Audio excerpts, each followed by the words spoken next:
Welcome to the Perfect Movie Podcast, the podcast where we answer the question, is this a perfect movie?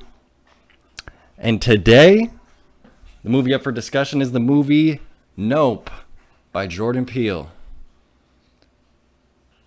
I guess to start off, we should maybe say Jordan Peele's put out 3 movies, formerly of Key and Peele. He went from comedy into directing horror. He's probably the biggest horror director out. When we were watching previews for this, did you notice there's that one movie directed by Olivia Wilde it was the one where it was like the fancy pants town with Chris Pine and the girl was trying to escape, Sydney Sweeney, I think. Honestly, my brain shut off during the trailers. Okay. I just watched that and I was like, oh, so like every actor now is going to get to do like a high-minded sort of like sci-fi horror movie now. Yeah. And that's what Jordan Peele's been doing for 3 years. Well, for 3 movies, I should say. And he's been pretty successful. So the format of his films, it's basically anthology. Each film is different. Each film has a different story. There's never sequels. This newest one is a little open-ended. So maybe there's room for a sequel. I'm not sure if that's something he'll do. I'd actually prefer if he didn't. But yeah.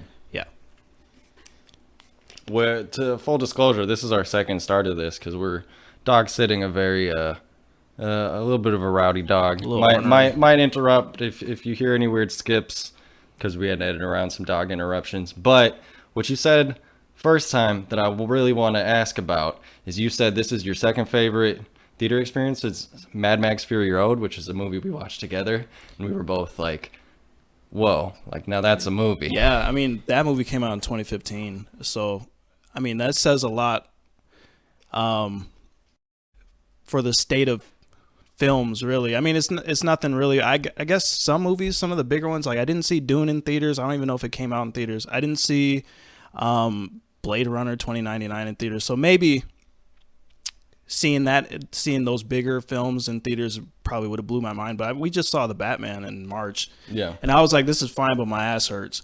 You know? It was too damn long. Yeah. But this was like, it was a comfortable, like it didn't really stay its welcome. Didn't overstay its welcome, excuse me. I just loved the sound in this film. Like everything just was like reverberating around you. And I just felt the scenes and I was so captivated by it. I was like literally on the edge of my seat in some of these scenes. And like, they're intense, man. I guess full disclaimer, spoilers. The movie's out already. We probably towards the end of the film will get into some more actual spoilers, but just in case you haven't seen the movie yet, it's out right now. Go watch it. I recommend it. Yeah, I would agree. It sounds like you might have liked it a little more than I did just based on what you just said, but I would also agree. I'd say it's a good movie. Also, I think you should just support movies that are like a person making a vision and Jordan Peele continuing. I want Jordan Peele to continue to be able to make like whatever horror movie he wants or whatever type of movie he wants. Yeah, it doesn't seem like there's too much studio interference with his films, and that's something that's very refreshing right now. Yeah, I don't think a studio notes would have made this a completely different movie. So yeah, go see Nope, and into the future we will be having some spoilers. So here's my reactions to the 3 Jordan Peele movies. Get Out was like, hell yeah. And that's kind of what he was going for. That's more of an upbeat movie once you get to the end of it.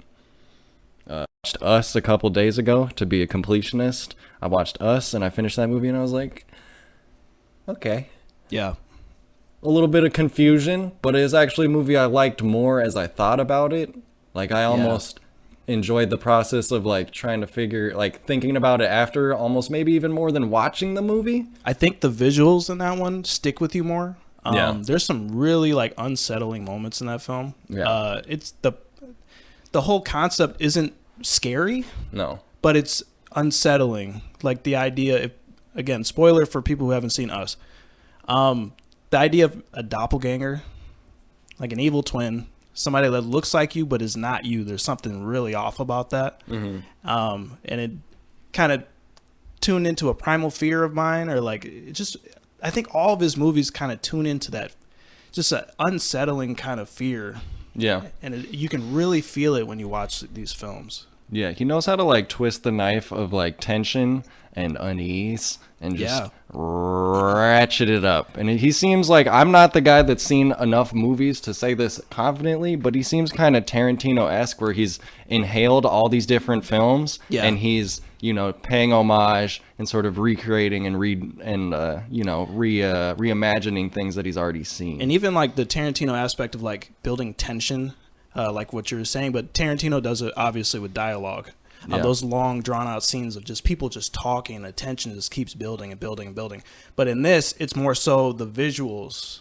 Yeah. And just like the things that you're seeing on screen, and like he's very good at setting up a scenario and then like kind of having the walls closing around your character. And you feel super claustrophobic, and it has you almost squirming like in your seat. Like I just feel like little goosebumps going up my arms when I see this certain stuff, especially in Nope. So yeah, overall, it sounds to me like you like this film more than me. I'd say, just walking out the theater, this might be my third favorite Jordan Peele movie, which I still think he's made 3 good movies. So you know, that's not like the worst thing to say about him.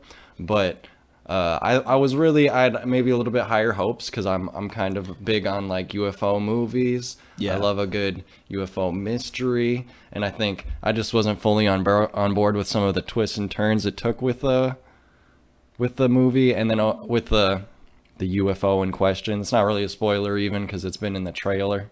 Yeah. But so some of the films that this is like referencing towards, Signs, obviously, Close Encounters of the Third Kind, especially visually too. I know Close Encounters of the Third Kind. Do you remember that scene with the little boy and he's at the farmhouse? Yeah. I recently watched this, which is funny. But the scene in the sky, and the sky turns orange, and like things are coming out of the clouds and everything. It's just such a cool visual. And Jordan Peele kind of does this in Nope, where it's like your eyes are always looking up. Mm-hmm.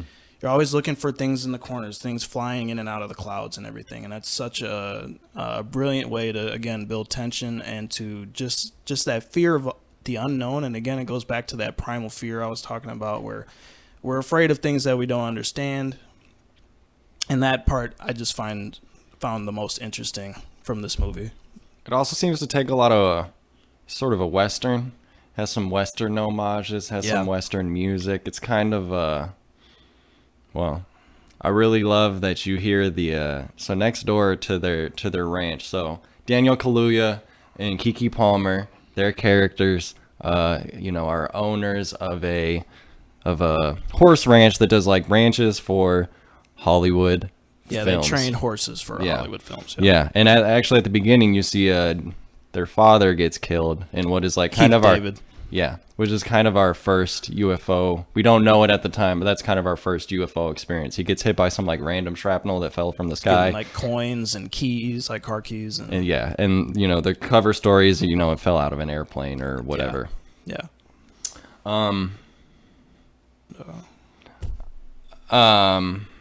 Oh yes. So in the opening, they run a horse ranch. Right next door, there's like a Western like themed like park town, like a corral kind of like do shows. And Jordan Peele loves the scary carnivals because there's scary carnivals in Us too. It's kind of a scary carnival thing. Except this one's Western themed. And I just love that the goodbye. They're like, so long, partner. We'll see you later. Like the clearing out the park thing. You ain't got to go home, but you can't stay here. Yeah, that comes back to us like 4 times, and it changes the meaning kind of each time. Yeah, it's just, this is one of the subtle things he does. He does that with music too. He loves to bring an idea and then like bring it back, and then bring it back again in like a new context. And it's one of the tricks in his bag. It's one of the one of the clubs in his golf bag. So let's talk a little bit about how the audience, a general audience, would probably view this film. It's currently, right now, it's on Rotten Tomatoes. It's sitting at 71% for the audience score. And I can definitely tell why. We literally just got out of the theater watching this. Your expectations for this are going to be subverted. If you're going in here looking for a certain type of thing, and this might be a reason why you don't like certain aspects of it, because like you were saying, is like you're looking for more of like a UFO, like true deep dive into that subgenre. I was expecting maybe not like Little Green Men, but something a little more. There's kind of a fake out in the middle of the movie where I guess some guys from next door are just pulling a prank and they have alien masks on. Not Daniel Kaluuya, Glenn from Walking Dead's kids. Yeah. That scene had a pretty good reaction from the audience, I think, because it was the most classic like horror. Yeah, you're like, uh-oh, they're here. Yeah, and it's like, but then it's like, again, it subverts your expectations where it's like, oh, well, it's just some kids in a costume. Mm-hmm. And he punches one right in the fucking head. It was very funny. He had no consequences for that whatsoever either. So you assaulted my child. Our business deal is done. That's what should have happened. But yeah, I would recommend this movie to everyone, but I know not everyone's going to go in with the same outlook as I did. And that's okay, because I think that's the beauty of, Jordan Peele's movies in general, is like everybody has a different interpretation for each of his films. And I think with this one, it's going to take more than one viewing for people to really understand what this is about, because it covers so many different topics. Yeah, I agree. I think we should get into our next segment, and then we can talk about sort of the themes behind everything in It's an Art Bro. But first we should do the performance test. It was the performance of a lifetime! The performance test is where we talk about our favorite performances, our favorite actors, our favorite scenes, and our favorite moments in the film. I'd say there's a couple standouts. I would say Daniel Kaluuya as OJ. The one thing that I really was wondering the whole time is he really like turned into like a beefy corn-fed like farm boy. Yeah. And like I don't know if he was wearing padding or if he actually like put on a bunch of weight. I mean, he's never been a small guy though. Even in know, Get Out, like he was pretty large. Was he? Yeah, he's a pretty big dude. He's not like chubby, but I thought he was kind of slim in that. I don't remember exactly. That was a few years back, so Anyways, but he really does like he changes his gait and just the way he speaks. You can tell he's very like. He's very business minded. He's very stoic. Yeah, he's very stoic. He's kind of our like man with no name character in the sense that he's like very, he's very stoic. I didn't catch that. That's pretty. I didn't really see it as that, but that's a good. Like I think it's pretty clearly trying to make him at least like sort of a Western hero. Once at the very end when it has the moment where he emerges from the dust, the Django Unchained hero shot. Yes, and it plays like a whole Western song. Yeah, that was great. So. It's doing some of that, and he's very direct. He's very to the point, and I think he might be my favorite performance. But I think a lot of people's for their standout is probably going to be Keke Palmer. It's crazy because I don't think I've seen her in a movie since Akeelah and the Bee. Oh my god, that's a throwback. I mean, maybe she's been in other stuff. I haven't seen her in a long time. So, but she killed it. She was great. Yeah, she's very like I'm gonna sit y'all asses down. I'm gonna tell you a story. Yeah, she's very charismatic and super expressive and stuff. Her character is just really great. And she's another example. Her and our friend. I don't know the actor's name. I'm gonna pull up his character's name in a second. But our friend from Fry's Electronics, our tech guy, our very enthusiastic tech guy.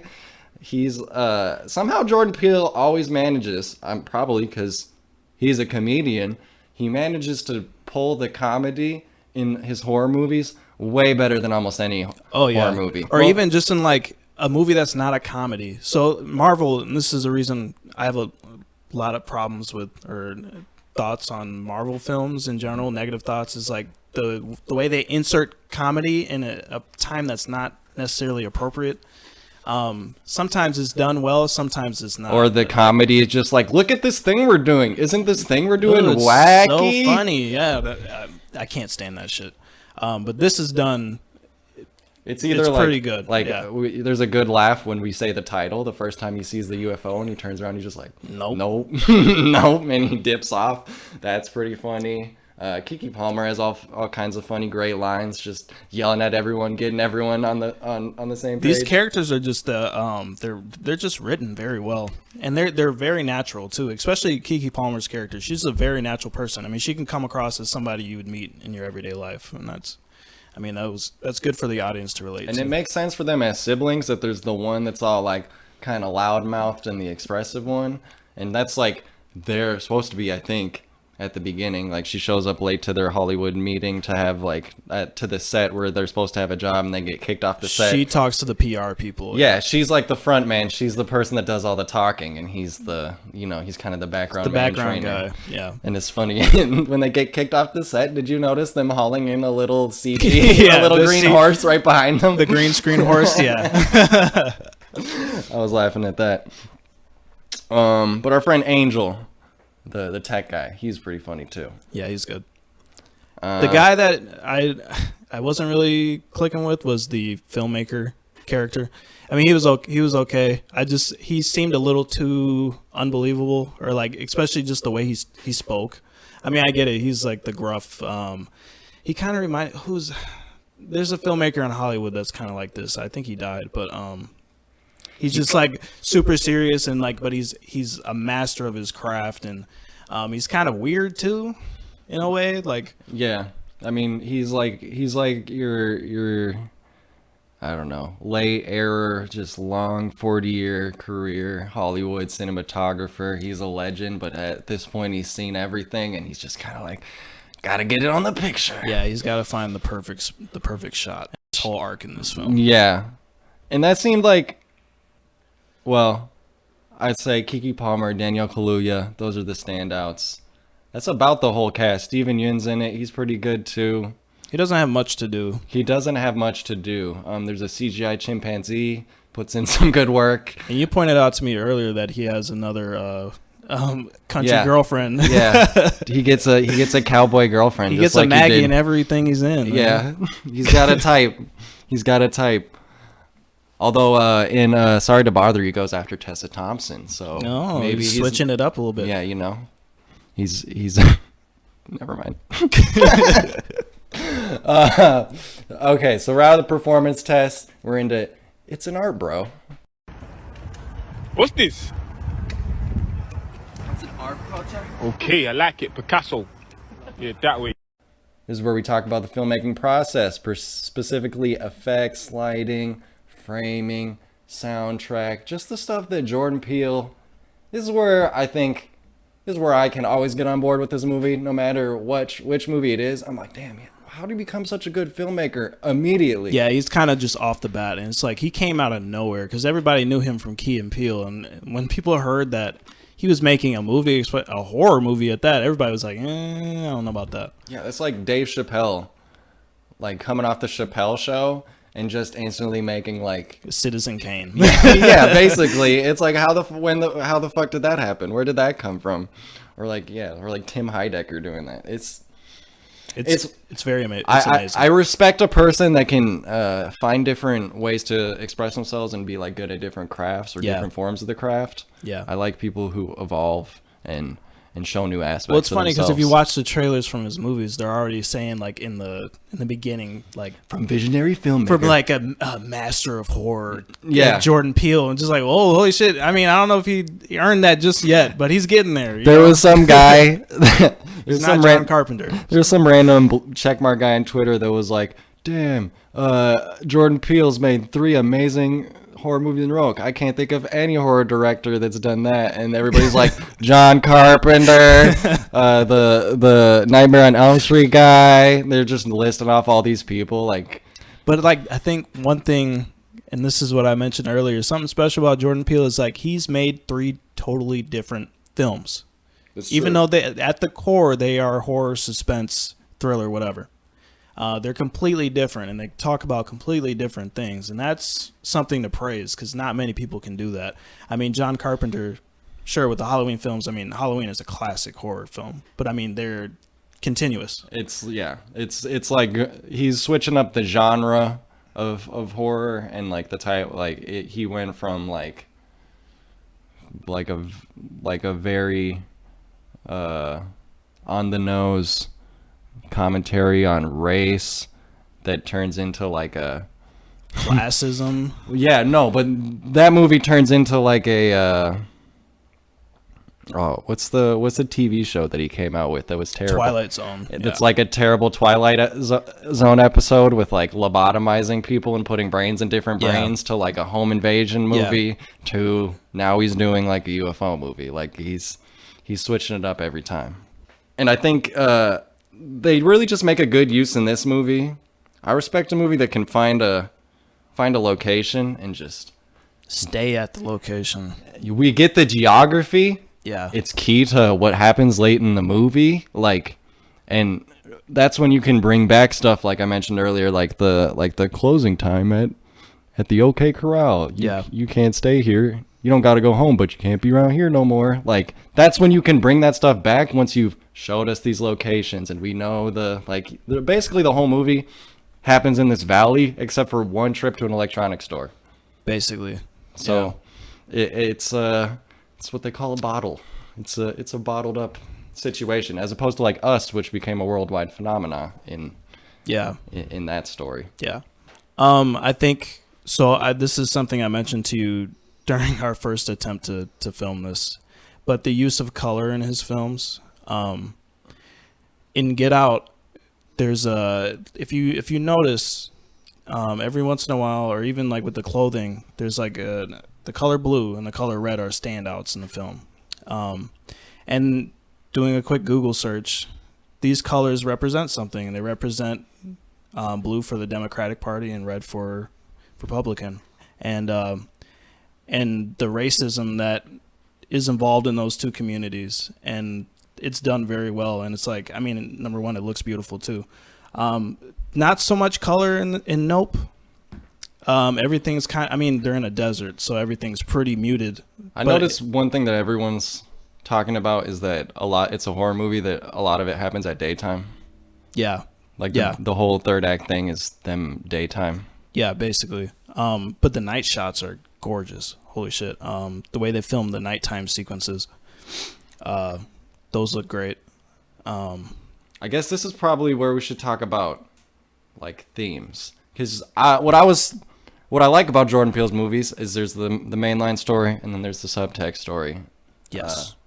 Usually each time. And in this one, I'm walking away like there's things going on. There's things about like ownership of black filmmaking where they're talking about like they're the sons of the very first man to be pictured on a moving as a horse jockey. Yeah, as a horse jockey, or they're in that lineage, and they go out and they're like, we're gonna capture footage of this UFO and capture something that nobody has, and we're gonna own it, and they can't take that away from us. Like that's a specific thing I picked up on, but I'm struggling to understand if there's a larger thing. I'm gonna try to explain or interpret what I saw from the subplot of the chimp. Number one, actually, I don't know if you felt this way, but that scene was super uncomfortable.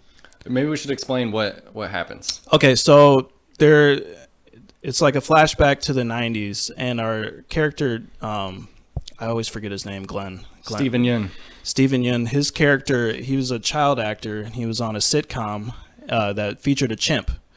And so this particular episode, it was the chimp's birthday, and something incredibly awful would happen where the chimp just flipped out and started killing a bunch of the cast members. And it's gruesome. That scene it was kind of hard to watch.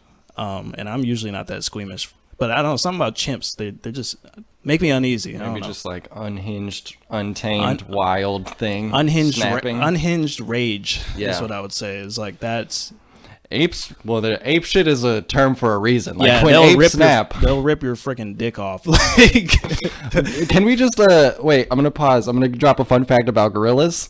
Did you know that we don't know how strong gorillas are? And that Because nobody wants to test that shit out. there was some lady. It's always guesswork. So at zoos, when they have the big glass, they're just guessing how strong they need to make it for a gorilla to like snap through. And there was some lady, I think this was in a German zoo, that would like come and she would smile at the gorilla every day. And you're not supposed to smile at the gorilla. And she would come back and she did it day after day after day. And one day the gorilla just up and fucking bashed through the window and snatched her. Oh my god! And I think she survived, but it was no problem for I mean, him. you should know not to grin at any type of ape because that's a show of aggression, right? Like, what the hell? I mean, she had that shit coming up. But anyways, this chimp went ape shit at the sitcom set Yeah, and so where young Steven Yeun is. he's witness to that, and he's hiding under the table, and he just sees this ape just murdering all his co-stars, and it really affects him in his future. I mean, there's scenes where it's like he's having PTSD almost, but at the same time, he's kind of aping, no pun intended, off the tragedy, and it goes like, from what I saw, it was like using tragedy for profit, or like using tragedy to gain profit. Like something terrible happens and people tend to use it in certain ways, and it's usually not the most tasteful thing to do. Well, he has this whole closet full of memorabilia from that show where he says some Dutch couple came and they paid me $50,000 to spend the night here, and I didn't ask And he any was like, questions. yeah, he was like, I got the money for it. And it's like he's still dealing with that trauma, but it's like it's making him money at the same time. Also with the ape, for me, and this is kind of like a theme for the entire film, from what I saw was like, well, because a big theme in this film is like people training animals, right? And as people, we see ourselves as superior over animals. Right, and Right? I think we should say that our UFO is not our typical UFO. We discover it's basically like a space like whale or something. It's a biological organism. Yeah, it's like an animal. It's eating. It hoovers shit up kind of like a whale would eat or something. Yeah. And it just sucks it up like a typical UFO abduction, but this is just a big biological organism. And so if we think about what an alien is, it's an invader, and it's something that's not from here. And usually people consider aliens to be of either higher intelligence, higher order, whatever. They're coming here and they're looking at us like how we would look at animals, essentially. Right. Or just they're the top of the food chain. And so also, like, you could maybe throw in, maybe that's an allegory for colonialism too, where it's like, I watched a review on my way over here, and the guy was talking about, and I'll put a link in the script. I'll put a link in the description for his page. I can't remember his name off the bat, but basically he was saying it's like an allegory for colonialism. And if you notice that the UFO is white, and it comes in and it devours everything in sight, and it looks at these Earthlings as inferior almost. I mean, and I thought that was a really interesting way to put it. And yeah, it's something, I think this film is going to take a while for people to really understand what it means, and it's going to take more than one viewing for sure. One thing that I realized that as you were talking about this, that's interesting. I didn't even think of like a colonialism aspect. I don't know if that's a stretch or if it's not. I haven't seen Jordan Peele talk about it. He probably won't for a while. Like what, you know, his meaning that he put on it is or whatever. I didn't really think of that, although that's interesting. Like, yeah, this invader that just clears out everything in its path so it can live how it likes, Yeah. I guess. Like, that'd be pretty on the nose. I didn't even really consider it. But I was also noticing, so, you know, Steven Yeun's character, he runs this, which this is the part that I was also confused about. So one connection I made about Steven Yeun's character is, so he runs this carnival, and then we see his show, which we kind of saw it from the distance at night one day, but we didn't really know what was happening. He runs this show, and it seems like he has some sort of relationship understanding with the creature, Yeah. with the UFO creature.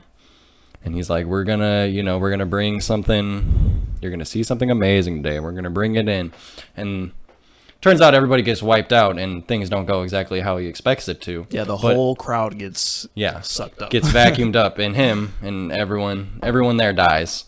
But I wonder if this is a connection I made, is because in that chimpanzee scene at the end, the chimp likes him. The chimp maybe was like protecting him or was doing something. Yeah. The chimp goes and comes to give him a fist bump, and as he tries to do it, the chimp gets blasted in the head. And so I wonder if he thinks like, he has that same relationship with something dangerous again. Like, it's or connected he to feels me. like he can try to make it like a mutual understanding between the two. He's kind of back in that same boat again, where he's doing a show with a dangerous thing. Yeah. Oh wow. Okay, so this is all clicking now. Yeah. Now that Like you're saying that I put together like just a minute ago. Like, show with this dangerous thing again, and that's like that's his arc. That's why this all clicks together. Yeah.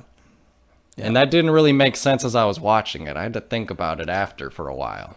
Oh, so we have to think about movies after we What? watch Are you telling me I just can't watch it and know everything I fucking want to know?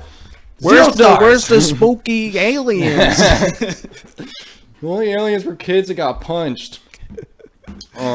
Yeah, so like that seems to be the cycle of his life. Was as a teen, I was with this dangerous chimp that snapped and murdered everybody, and then back again, it seems like he's made friends, which we don't really see how this works. We only see how it ends, but he's back doing a show with another dangerous animal. This time it's a UFO that's 100 feet fucking wide or whatever from outer space. And then it turns back and into then it tragedy. turns on him. And then it's like, so the TMZ people show up at the end. I was very confused about what that was. Okay, but this might tie into what you were saying, how it's like people are turning tragedy into profit again. Yeah. Where it's like the cycle just continues. If it's not Steven Yeun's character, it's going to be somebody else. It's going to be TMZ, the paparazzi coming in, trying to take pictures, trying to capitalize off of whatever bad news of the week, Yeah.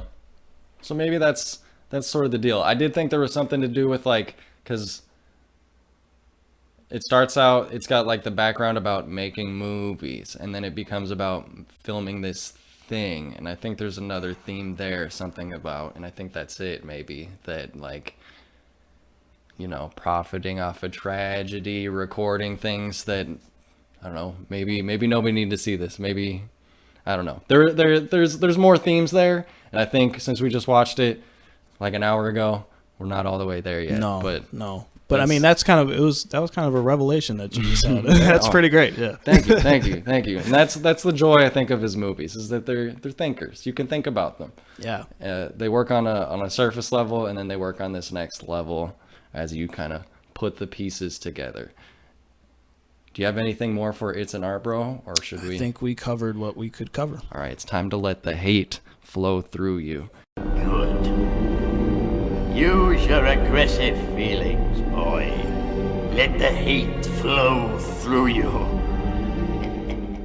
And I think I'm going to be the leader of this session because you love this movie more than I think. I wouldn't say I love it, but I mean, there's definitely flaws in it. You liked it more than I. Okay, my first question is, and I wonder if I answered my own question. There's the lady that we saw in the trailers that is at that show with like the creepy skull face that doesn't have anything to do with anything, it seems. She does like hiss at the sky, it seems like, when it shows up. Like, I thought it was going to be like a body snatcher type of situation or something, or where there was like cultists or something on the ground. But she just, that doesn't seem to go anywhere. Wait. Oh, so you don't know? That's his co-star, the girl that got beaten up by a Okay, so chimp. she's mangled. That's She's why her mangled face and- looks like yeah, that. and that, because Okay. like that's what happens when a chimp rips your face off. Yeah. Okay. So that's the girl from. She was the one that brought out the giant present with the balloons. Okay, so that's the girl with the stripy shirt from the because if beginning you of the notice, show. he'll say like, "Oh, everybody a big hand to my first crush," and then he says her name or whatever. She was his co-star. So. Oh, okay. I guess she's just there, also part of this process. Maybe she's hooked on the danger too. Maybe. I mean, it's like a trauma thing. Like you tend to revisit trauma even if you're not trying to. Or just like people that are addicted to like living on the edge, that are, jumping off of cliffs until one day the cliff gets you, like that type of deal. I mean, she had a pretty shitty life. First she gets her face ripped off by a chimp, and then she gets sucked up into a UFO. Yeah. Okay, secondary question. I guess, how did you feel about the revelation that it is this giant creature? I thought it was very refreshing take on the UFO genre. Nobody really thinks of like, okay, so this is something I found cool too about the movie. When Angel was talking about like UAPs and real world stuff. Like they talk about the actual Navy tapes that were released a couple of years ago. Like, this is really stuff that happens where people are seeing stuff in the skies that are unexplainable. We don't know what they are. Who's to say that they aren't biological? You know? I don't want to get too, like, Alex Jones on this. Welcome to the Perfect UFO Podcast, where we discuss all the best UFOs. This episode's biological UFOs. I'm very fascinated by this subject because not a lot of people want to talk about it at the sake of not sounding ridiculous. Yeah, that's why they say a lot of like Navy pilots, a lot of them have seen shit, but they don't want to come forward because they'll be mocked or... Yeah, and nobody wants to say UFO anymore because the UFO genre or the UFO subject is not taken seriously, so the government's like, oh, we're going to call them UAPs, unidentified aerial phenomenon, and so it sounds more official, and it could be taken better by government officials and stuff, and like whatever. Anyways, I found that interesting, and just like the revelation of the UFO or the alien being an actual biological living thing that's somehow able to just fly around willy-nilly, do whatever the fuck it wants to. It's obviously not from here. Yeah. I thought that was really interesting. It kind of tapped into that Lovecraftian cosmic horror element, because like when the big reveal at the end, when the creature kind of morphs in and out of its form, where it's like, it looks like your classic flying saucer, and then it turns into this kind jellyfish. Unfurls into like a ribbony sort of deal. But my brain couldn't wrap around like what I was seeing, like, and that's an awesome concept of cosmic horror, and like, because it's the fear of the unknown. It's like, what am I looking at? I can't really. It looks familiar, but it's not familiar at the same time, and I really found that interesting, and I think it's a very refreshing take on the genre. So I guess I just, at the moment, I was like, this isn't very scary that it's like this weird ribbon kite monster now. Sure. Like, I don't know. I almost wish they didn't give out the revelation that it feeds on people. I almost wish it was just left unknown. Like, yeah, I almost wish, this is kind of I think a thing that happened in Us too, where they like explain a little bit too much, where it almost would be better for everything to be vague. And like, for these people just get vacuumed up and we don't really know. Like, because they get vacuumed up and then eventually like blood rains on the house after everybody gets killed at the carnival show and all their stuff falls out, and you kind of put together that this is what, this is the remains of what they had. And this tends to be kind of a trope in horror, in the horror genre, where it's like, directors and people who are writing these things feel the need to explain everything. Explain what the creature is, why it's here, and what it's doing. I'm not saying that Nope really did that. But I'm thinking of like, okay, so Michael Myers started off as, he was so scary because he was just a normal guy, essentially. He was a kid who killed his family, and it didn't have anything inherently wrong with him. But as it goes on into the sequels, he's like, oh, he's a supernatural creature, and like he keeps coming back, and it's like, that's not scary. The fear is not knowing why something, not knowing the motive behind something, and that's what makes something scary. And it's like, that's why I really love like Midnight Mass. For those who haven't seen it, it's a Netflix original series, made by, I think it's produced by the same people who made like Haunting of Hill House, Bly Manor, etc. But the creature in that film, people are like, oh, it's a vampire, it's an angel, it's a demon. It's like, no, that's not the point. The point is the characters, and the point is like, kind of like, the story is not about the creature. Yeah, and that's what makes it good. The creature is a vehicle for the subtext, sort of, for the, or it's not even really subtext because it's a big part of the show. And Midnight Mass never explains what that creature is, and that's, I mean, it's, they don't point at it and say vampire, or they don't point, But your brain can kind of put two and two together and figure it out for yourself, and you can kind of theorize on your own, where it's like, okay, maybe this thing is sucking blood and it's got wings like a bat, it's Yeah. probably a vampire, you know. Yeah. Yeah. So I guess I don't have a lot for Let the Hate Flow Through You. I think it was a little convenient. I mean, he's a fun character, so I didn't mind, but I don't know why Angel's so committed. I guess he's just a UFO file or something. He gets hired to set up some cameras, and then he just kind of sticks Well, around. I just kind of figured, like, because he said his girlfriend broke up with him to be on a CW show. Yeah, so he just wants to do some He shit. just wants to do something worthwhile. He wants to be busy. Yeah, and I kind of had an issue with the TMZ guy. I thought there was going to be some sort of reveal because he never takes his helmet off. Right, and actually that's a reference to Akira, the anime. Oh, really? Yeah, I don't know. That's my nerd brain. But anyways, he kind of just came out of nowhere, and the way he was talking, it was kind of a little over the top, and it just didn't seem like it fit very well.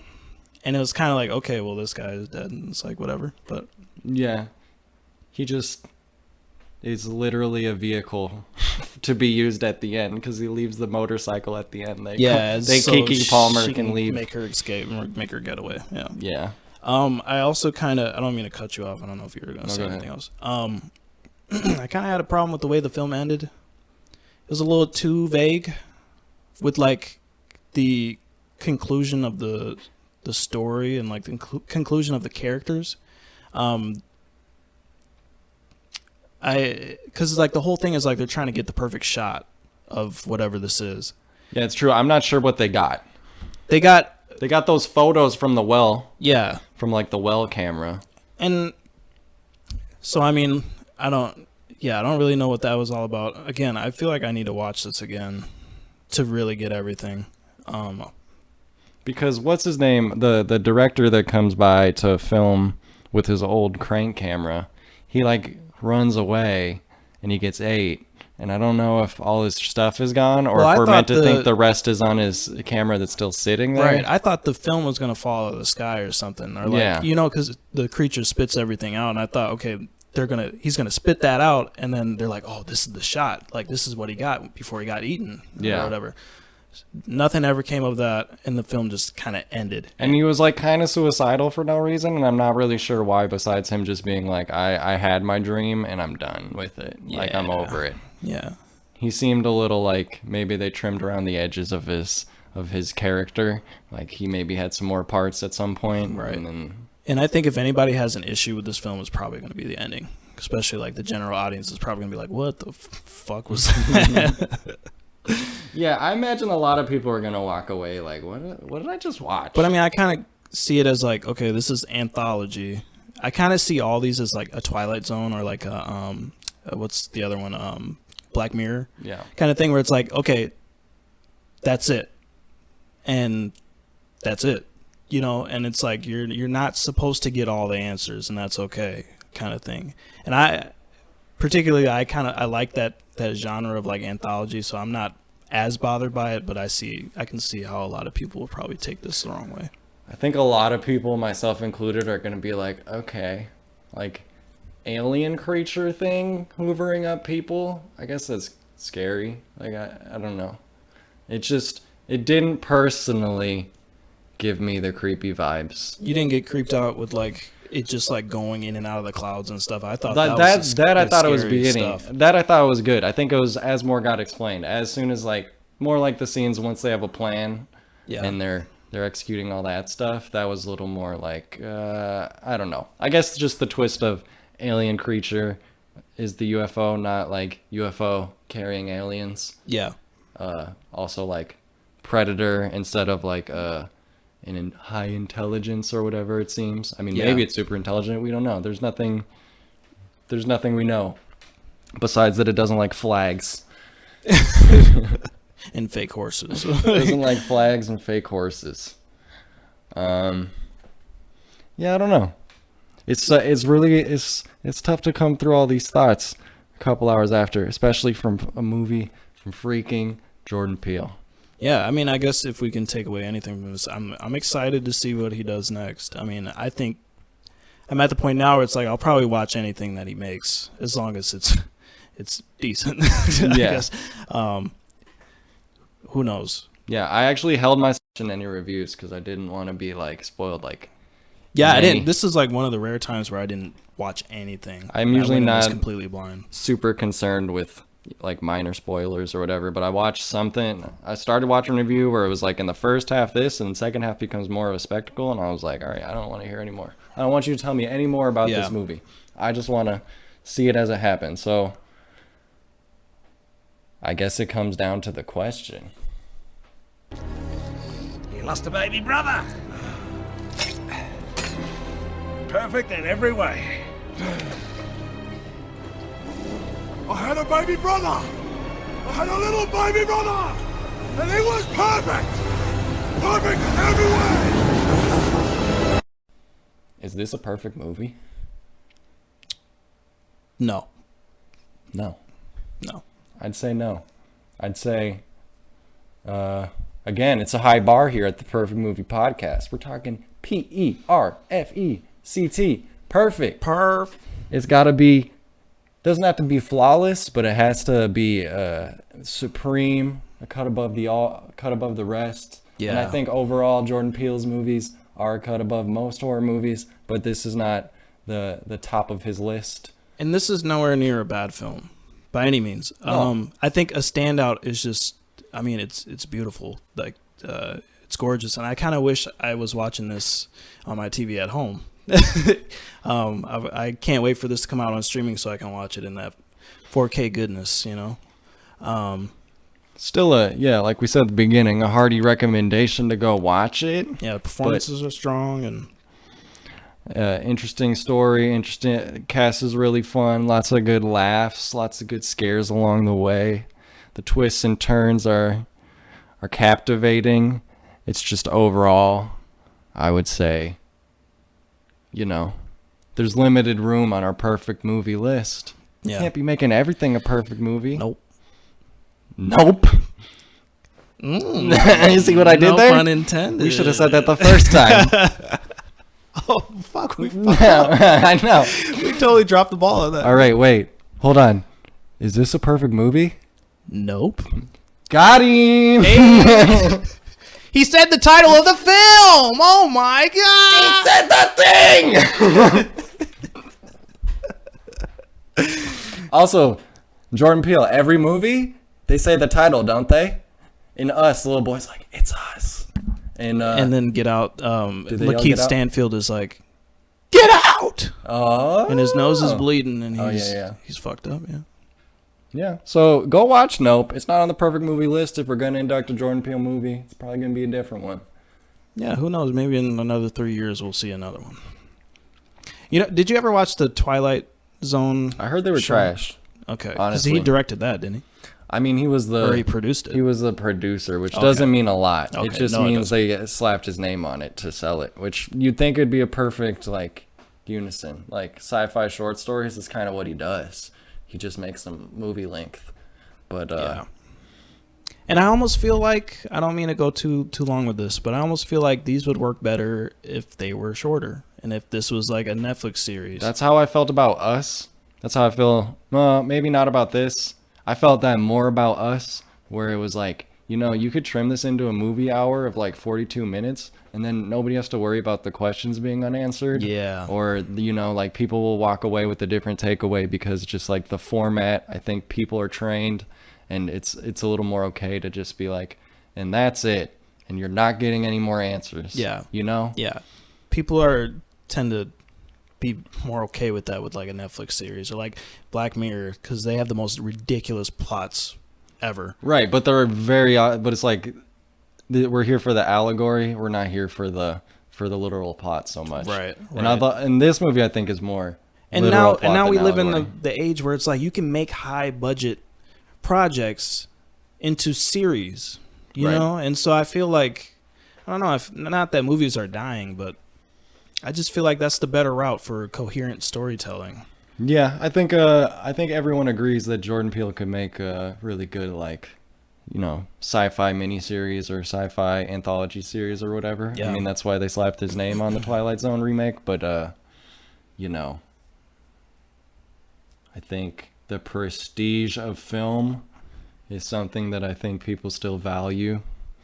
So, getting a theatrical release And I think it's important for Jordan Peele to, you know, hire a mostly black cast and like put them in those roles and have them represented in that specific, you know, alongside. He pulled Keke Palmer out the woodworks. I don't know where she came from. Yeah, I mean Daniel Kaluuya's back. You know, she was still on the set of Aquila and the Bee when I found her. She was just sitting there. Nobody else was there. She was like, spell that again. Nope. But yeah, I still recommend this film. So if you haven't seen it yet, go watch it. Yeah, go watch. Interpret it for yourself, because everybody's going to come out of this viewing with a different interpretation. That's totally fine. I know after this I'm going to watch several reviews.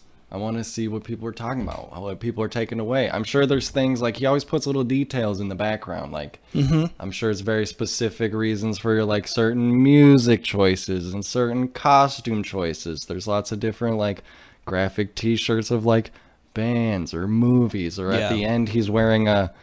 He's wearing a crew hoodie for a crew member hoodie for the Scorpion King, which is what does that have to do with anything? Lots of dust flying through the air? Right. I don't know. Well, he mentioned Scorpion King because his dad worked on Scorpion King. No, I know, but I wonder if there's like a deeper meaning behind why they chose Scorpion King to be referenced. And what the hell? Like, that's the most that's an early 2000s Dwayne The Rock Johnson film. Like that was like one of his first movies. Brendan Fraser movie. That's the one where Dwayne The Rock Johnson is a terrible CGI monster. Wasn't that a prequel to The Mummy? Yeah. Oh God. Anyways, we just went on a tangent. We're just not even talking about the movie anymore. So, bless y'all for watching this, listening this. You didn't watch it; you listened to it. Unless you just watched it on YouTube and stared at the thumbnail. It was something really stupid that very I made intensely in 5 minutes. But yeah, look forward to our next review or discussion where we discuss what is the perfect movie. Right. Keep posted. There will be social media links in your description. Now. We are on Spotify now. I think I need to make a phone call again, and we might be on Apple Music soon. I just kind of gave up after they hung up on me one time. Oh my God. Them boys. Them Apple boys. They're not welcome around these parts. All right, y'all. Take it easy.